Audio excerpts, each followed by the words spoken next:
ये पैगाम है भारत के हर कंटेंट क्रिएटर के नाम। जय भीम बड़ा सीधा हंसी, जय भीम। तैयार हो जाइए to unleash yourself. Jai Bhim app available on the play store and Apple app store.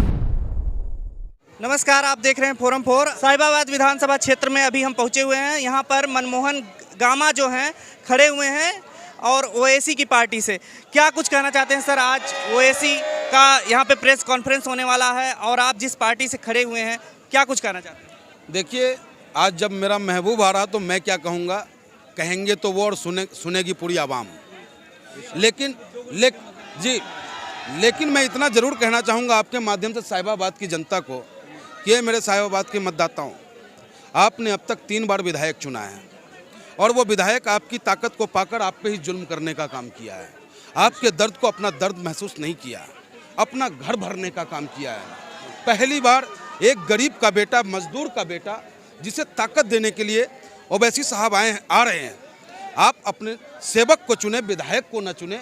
मैं आपका विधायक नहीं, मैं आपका सेवक बनकर सेवा करूंगा और शपथ पूर्वक आपसे कहता हूं कि 3 बार से जिसे आपने विधायक बनाया, सबने आपको ठगा है। आपसे कहा कि मैं आपको सरकारी अस्पताल दूंगा, नहीं दिया।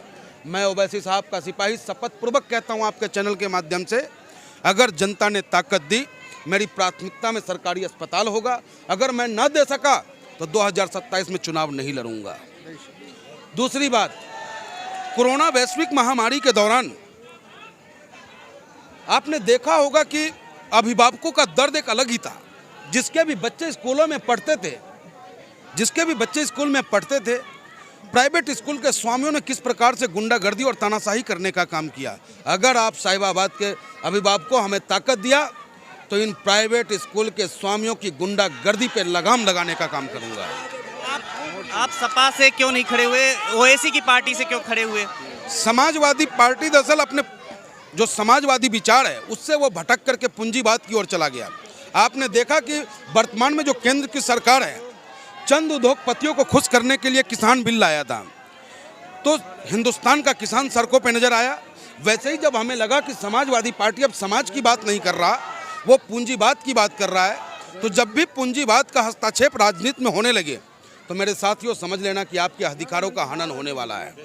और हम भगत सिंह के वंशज हैं, अशफाक उल्लाह खां के वंशज हैं। हमारे बाबा दादाओं ने अपनी फांसी के फंदे को चूमकर हमें आज़ादी दी है, तो मैं इस आज़ादी को बेजा नहीं जाने दूंगा। क्या पैगाम देना चाहेंगे अपने माध्यम से? मैं अपने देशवासियों से यह पैगाम देना चाहूँगा कि आपके देश में एक बैरिस्टर साहब हैं, महात्मा गांधी, जिन्होंने अंग्रेजों से आपको आज़ादी दिलाई। एक बैरिस्टर साहब हैं, बाबा भीमराव अम्बेडकर साहब, जिन्होंने संविधान देकर हमें और आपको अधिकार देने की बात कह के गए। लेकिन इन नेताओं ने जो चोले डाल करके कभी इस पार्टी में कभी उस पार्टी में बैठ करके हमारे खून पीने का जो काम किया है, उस पार्टी को बदलने के लिए अब आपका एक मसीहा बैरिस्टर ओवैसी साहब आ चुके हैं। आप उन पे यकीन करें, आपको बाबा भीमराव अम्बेडकर में जो दिए ताकत संविधान में, वो सारा ताकत आपको दिलाने का काम करेंगे। आप क्या प्राथमिकताएं होंगी? प्राथमिकताएं, सबसे बड़ी प्राथमिकता है कि हिंदू मुस्लिम सिख ईसाई आपस में हो भाई भाई, हिंदू मुस्लिम साथ चलेगा, एकता का राज चलेगा। और हमारे देश की खूबसूरती तभी है जब मंदिर से घंटा बजे और मस्जिद से अजान और गुरुद्वारा से हो गुरुबानी। तो यही है मेरा हिंदुस्तान। हर उन मक्कारों से कह देना चाहता हूँ, और ख़ासकर मैं साहिबाबाद विधानसभा के उन गद्दारों से जिन्होंने साहिबाबाद की जनता को ठगने और लूटने का काम किया है, अगर किसी ने भी किसी खास विशेष वर्ग के खिलाफ एक शब्द भी उल्टा बोलने का काम किया तो उसके सामने गामा खड़ा मिलेगा। किसी भी गरीब कमजोर मजदूरों को सताने की किसी ने जहमत भी उठाई, उसके सामने गामा ये खड़ा मिलेगा। किसी भी बिहार और पूर्वांचल के लोगों को अगर किसी ने भी उंगली उठाने की कोशिश की तो ये गामा ओवैसी साहब का सिपाही सीना ताने उसके सामने खड़ा मिलेगा। जिस तरीके से जिन्ना की बात चल रही है आजकल, क्या कहेंगे? ये हिंदू मुस्लिम, भारत पाकिस्तान और इन सब चीज़ों, आपने मेरे नेता का विचार सुना होगा जिन्ना साहब के ऊपर। जिन्ना साहब पाकिस्तान के हैं, हमारे गांधी जी हैं साहब। हम गांधी जी की बात करते हैं, हम नाथूराम गौडसे मुर्दाबाद करते हैं, हमारा नेता वो है। तो क्या वोटर्स बटेगा नहीं इन सब चीज़ों पे जिस तरीके राजनीति कर रही है? जिसे देश से प्यार है, जिसे बाबा भीमराव अम्बेडकर के संविधान से प्यार है, वो ओवैसी साहब के साथ है और साथ चलना चाहिए। क्या क्या मुद्दे हैं, आपको क्या लगता है कि जिस तरीके से भाजपा और सपा से क्या आपके अलग मुद्दे हैं? देखिए, भाजपा और सपा की तो नूरा कुश्ती जनता ने देख ली। आपने देखा होगा कुछ विधायक, जब भाजपा की सरकार आनी थी तो सपा वाले वहाँ चले गए। आपने देखा होगा सपा के परिवार के लोग भी चले गए। और जो भाजपा में सत्ता का आनंद लिया, भाजपा में रहकर हम गरीब, मजदूर, किसान, दलित, वंचितों पे जो है अपने ताकत से हमारा हनन करने का काम किया, फिर आज पुनः कहीं और चले गए। तो ये दोनों जो हैं चोर चोर मौसेरे भाई हैं और इस परिपाटी को खत्म करने के लिए मेरा नेता चला है और ये ऐसा ही होगा। आज योगी जी कह रहे हैं कि अखिलेश की बी टीम है ओवैसी की पार्टी, और इसके पहले अखिलेश कहते हैं कि भाजपा की बी टीम है ओवैसी की पार्टी। आप क्या कहेंगे, आप किसकी बी टीम? देखिए, सारी पार्टी बी टीम है और उत्तर प्रदेश और साहिबाबाद की जनता ए टीम है। मैं किसी पार्टी को नहीं मानता, क्योंकि सभी पार्टी ने, कहते हैं कि किसका किसका नाम बताऊं, सबने मिलकर लूटा है। तो कोई ऐसी पार्टी नहीं रही जिसने हम हिंदुस्तानियों को, हम उत्तर प्रदेश वासियों को लूटने का काम नहीं किया है। एक ही नेता है, वो बैरिस्टर ओवैसी साहब, जो सबको उसका अधिकार और हक दिलाने चला है। तो गामा साहब, क्या लगता है जिस तरीके से सर्वे आ रहे हैं उसमें सपा और भाजपा के बीच कांटे की टक्कर दिखाई दे रही है, आपकी पार्टी का कहीं नामो निशान नहीं है? देखिए, हमारे पास पैसा नहीं है, हम पैसा दे करके अपने समर्थन में प्रचार नहीं करा सकते, लेकिन आम जन की आवाज़ है। वो गोदी मीडिया क्या कर रही है उससे जनता को कोई लेना देना नहीं है। हाँ, लेकिन आप लोगों को धन्यवाद जरूर करूँगा। आपकी माँ को सैल्यूट करता हूँ जिसने आप जैसे बेटे को जन्म दिया। वेब मीडिया समाज की वास्तविकता को समाज के बीच परोसता है और आप लोकतंत्र को बचाने में अग्रणी है। सैल्यूट है आपको। क्या लगता है कितनी सीटें आ जाएंगी यूपी में आपकी? सत्ता की चाबी हमारे हाथ में होगी और उस कुर्सी पे वही बैठेगा जो सच्ची सेकुलरिज्म की बात करेगा। लेकिन क्या लगता है जो पश्चिमी यूपी का अभी चुनाव होने जा रहा है पहले चरण में, उसमें जाट हैं, जाटों का वोट किस तरफ जाएगा, आपको क्या लगता है? देखिए, जाट ही नहीं, सर्व समाज का नेता हमारे भूतपूर्व प्रधानमंत्री चौधरी चरण सिंह जी रहे हैं और ईमानदारी की एक मिसाल दिया जाता है उनका। लेकिन आप जब ग्राउंड रिपोर्ट में आप लेंगे ना, तो आपको ये पता चलेगा कि हमारे ईमानदार नेता के नाम पर टिकट को बेचने का जो खेल खेला जा रहा है, उसका जवाब जनता देगी। क्या ये तालिबान हो जाएगा? ये हिंदुस्तान है, हिंदुस्तान रहेगा। बाबा भीमराव अंबेडकर के संविधान को आगे रखकर हर जालिमों से जंग करने के लिए हम तैयार रहेंगे। लेकिन जो आरोप गामा जी बीजेपी पर लगता है, वही तो आपकी पार्टी पर भी आरोप लगता है। नहीं, हमारी पार्टी सबकी बात करती, लेकिन साहब आपका कैमरा वहाँ तक नहीं पहुँच पाता। जब हमारी बहन, हमारी बेटी मनीषा वाल्मीकि के साथ दुराचार होता है, उनके परिजनों के साथ जब अधिकारी दुर्व्यवहार करता है, तो दर्द मेरे नेता को होता है। जब विवेक तिवारी की हत्या होती है योगी बाबा की पुलिस के द्वारा, तो भी दर्द होता है।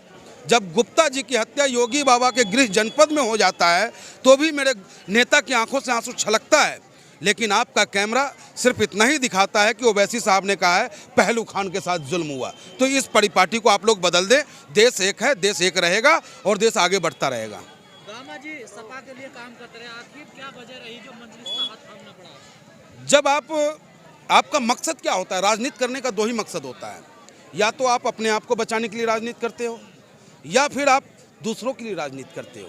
तो जब आपके दिल में दूसरों के लिए राजनीति करने की मनसा होना, तो और जिसके बैनर के नीचे आप हो, अगर वो राह से भटक रहा हो तो वो राह छोड़ देना चाहिए। पूंजीवाद हो गई, और पूंजीवाद के खिलाफ हमने साल भर इस आज़ाद हिंदुस्तान में बॉर्डर पर रहकर किसानों के साथ संघर्ष किया है। तो पूंजीवाद का समर्थक हम नहीं हो सकते। तो बिजली फ्री देने की बात कर रहे हैं, 300 यूनिट। हमें भिखारी नहीं बनना है, हमें रोजगार चाहिए। युवाओं के हाथ में काम होगा, वो कमाकर देश को देना चाहता है, देश से लेना नहीं चाहता है। लेकिन जैसे जैसे चुनाव नजदीक आ रहा है, अखिलेश यादव मुसलमानों के मुद्दे कम उठा रहे हैं, आखिर क्या वजह है? ये सवाल तो आप उनसे पूछेंगे, लेकिन मैं इतना जरूर कहूँगा कि हमारे पश्चिम उत्तर प्रदेश में कितने मुसलमानों की हितैषी ये पार्टियां हैं, कितनी टिकट दे दी, इसके बारे में आप भी लोगों को बता दें। आज बीजेपी उम्मीदवारों का खदेड़ा हो रहा है, पत्थर भी बरसाए जा रहे हैं पश्चिमी यूपी में, क्या कहेंगे इसके पीछे क्या कारण है? बीजेपी ही नहीं, हर उस नेता का खदेड़ा इस उत्तर प्रदेश विधानसभा में होगा जिसने हमारे लोगों पर जुल्म करने का काम किया है, और वो लोग इंतजार कर रहे हैं। जब भी उनके क्षेत्र में जाएंगे उनका खदेड़ा होगा, और पतंग जो है ऐसे करके घर घर उड़ता चला जाएगा। लेकिन विधायकों के ऊपर पत्थर फेंकना क्या सही है? मतलब इस तरीके से? देखिए, संविधान हमें ये इजाज़त नहीं देती है क्योंकि हम बाबा भीमराव अंबेडकर और गांधी जी के सिद्धांत पे चलने वाले लोग हैं। लेकिन कहते हैं कि फुटबॉल को आप जितना ज़ोर से मारोगे ना तो कभी कभी बैक में आपको भी रिटर्निंग मिलता है।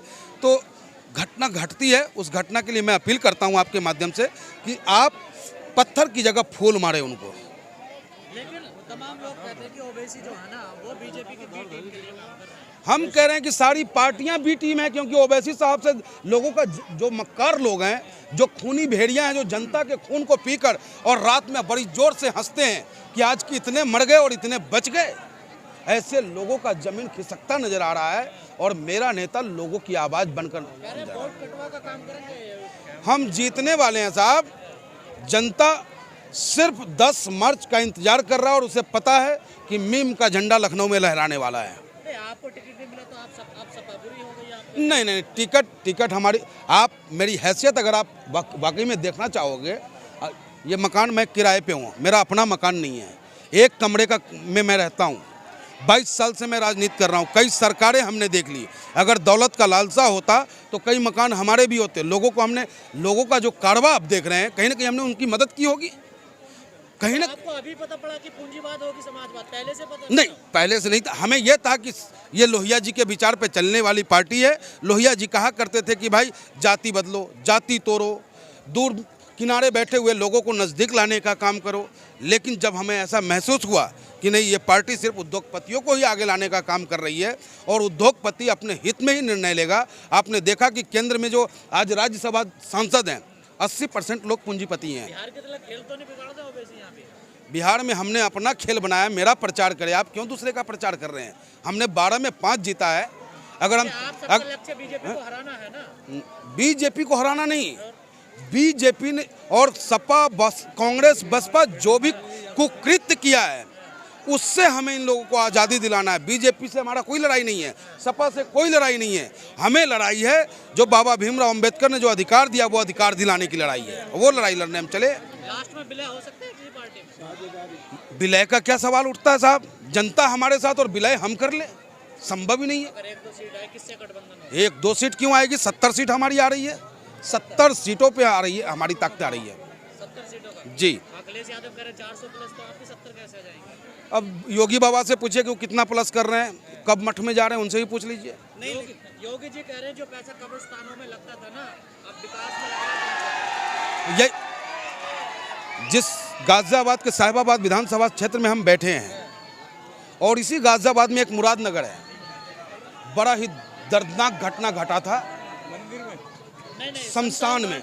जो कब्रिस्तान की 4 दीवारी की बात कर रहे हैं, वो शमशान में किस तरीके से भ्रष्टाचार की पराकाष्ठा हुई कि कल तक लाशें घर से शमशान जाया करता था, लेकिन आज लाशें जो है शमशान से घर पहुंचा और आज भी उनके परिजन उचित मुआवजाओं के लिए संघर्ष कर रहा है। तो इन सरकारों की क्या बात करनी, सिर्फ एक ही नेता, एक ही बात, वो है बैरिस्टर ओवैसी साहब जिंदाबाद। एक पंडित जी ने ओवैसी को अपना महबूब बना लिया, आखिर क्या वजह रही है? पंडित होने से पहले मैं एक हिंदुस्तानी हूँ और गर्व है मुझे कि मैं इंडियन हूँ, भारतीय हूँ और बाबा भीमराव अंबेडकर के संविधान में आस्था रखता हूँ। और हम सब की सोच, पंडित हो, जाटव हो, जो भी समाज के लोग हो, हम समझते हैं हर किसी के दिल में हमारा देश धड़कता है, हिंदुस्तान धड़कता है। अगर हिंदुस्तान धड़कता है तो बाबा भीमराव अंबेडकर से संविधान से प्यार करता होगा और जो बाबा भीमराव अंबेडकर के संविधान को बचाना चाहता है वो हमारे साथ और ओवैसी साहब के साथ चलेगा। बैरिस्टर साहब में क्या अच्छाई नजर आई आपको जो आपने उनको चुना? पार्टियां तो और भी तमाम थी ना। बहुत अच्छा सवाल आपने किया। बैरिस्टर साहब बिल्कुल गांधी जी और बाबा भीमराव अंबेडकर की राह पे चल चुके हैं।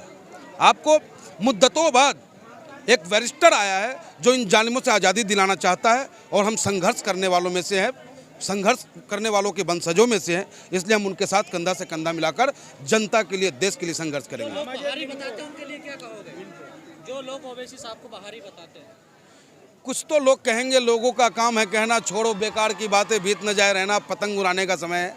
अमित शाह जी आजकल कैराना की बात करते हैं, कैराना पहुंच के पलायन की बात करते हैं, तमाम मुद्दों को इस तरीके से मतलब ले जाया जा रहा है कि हमेशा हिंदू मुस्लिम पे चल रहा है बात। Amit Shah ji door to door campaign भी कर रहे हैं। देखिए, अब शाह जी हैं, अब उनको हम गुजराती कह दें तो कहेंगे कि हम हिंदुस्तानी हैं। हमको लोग बिहारी कह के दुत्कारता है तो भी हम कहते हैं भैया हम हिंदुस्तानी हैं। तो कहने दीजिए, हिंदू मुस्लिम की राजनीति अब नहीं चलेगी, बहुत हुआ। अब तो चुटिया दाढ़ी साथ चलेगा, एकता का राज चलेगा।